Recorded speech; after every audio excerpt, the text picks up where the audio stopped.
Strategist and Vice President of Macmillan Vantage Strategy Group, joining me now to talk more about this convention. Good morning. Great to have you with us. So we know there's a leadership review. That's the big headline. And before we get to that, though, I want to talk to you about other top issues that will be up for debate within the party. Yeah, for sure. So, I mean, obviously, the leadership will consume most of the discussion. But this is for those who have never been to a political convention before. It's an opportunity for the party, kind of faithful, the base, to come together, to have conversations about the priorities and objectives of the party going into an upcoming election, to kind of set the agenda, but also an opportunity for the leader to be able to communicate with members of the party about what his views and objectives are for the party and what message he is going to be bringing to Canadians. So, you know, an affirmation, I think, ideally of Pierre Poilievre's leadership, but an opportunity for him to set a clear course forward for the party and for what his view is for Canada. So it sounds like you believe that he will receive enough support to stay on as leader, Jeff.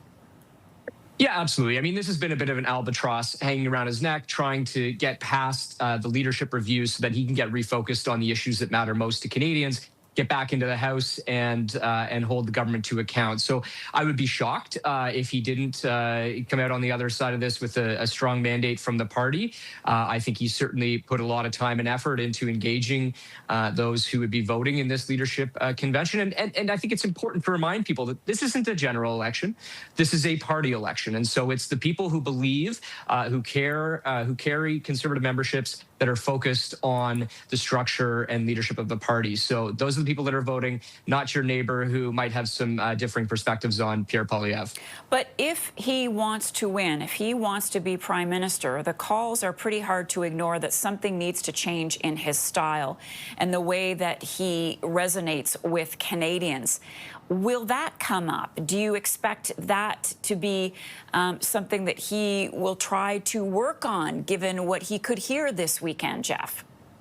Yeah, well, you know, it may not come up directly in the engagement that he does in a speech or something of that nature.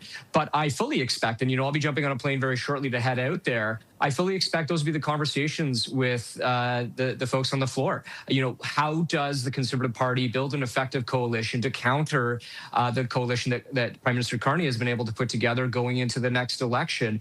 You know, I'll remark about the fundraising numbers from last year and the exceptional fundraising that the Conservative Party did, preparing it for a potential election, you know, this year maybe. So I think that for Prime Minister, for Pierre Poilievre, I think that overtures to, you know, how he may change his style will likely be forthcoming. I think we saw a bit of an indication of that with his support for the government in tackling the challenges with a Donald Trump administration. So I think you'll see some shifts there. But I think at the core, you know, the issues that Pierre Poilievre has been talking about for the last, 4 years are the issues that remain. And Prime Minister Carney hasn't been able to turn the taps off on the challenges of inflation and on the cost of living, even though he's been in office for almost a year at this point, and something that Canadians have been asking for. Jeff Rutledge is a Conservative strategist and Vice President of Macmillan Vantage Strategy Group. Enjoyed having you and your cat on with us this morning. Likes to make an appearance every now and again. Thanks, Jeff. Thanks so much.